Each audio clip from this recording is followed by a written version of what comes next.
انس بھائی کا سوال ہے، لون پر گاڑی لینا کیسا ہے؟ اگر کوئی آدمی غریب ہے اور وہ گاڑی لینا چاہتا ہے تو وہ گاڑی لینے کے لیے بینک سے لون لیتا ہے تو یہ تو شرعاً جائز نہیں ہے، چونکہ اس کنڈیشن میں گاڑی لینے کے لیے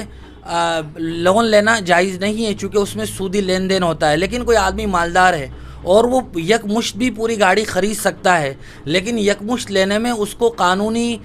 اور لو کے حساب سے کوئی دقت اور پریشانی ہے، یا یہ کہ ایک ہی مرتبہ میں پوری قیمت کے ساتھ گاڑی خرید نہیں سکتے ہیں، تو ایسا آدمی گاڑی خریدنے کے لیے مجبوری کے درجے میں بینک سے لون لے لے تو پھر اس کی فقہا نے گنجائش دی ہے اور اس طرح کر سکتے ہیں۔ لیکن غریب آدمی جس کے پاس پیسے نہ ہوں اور وہ لون لے کر گاڑی لینا چاہے تو اس کی اجازت نہیں ہے۔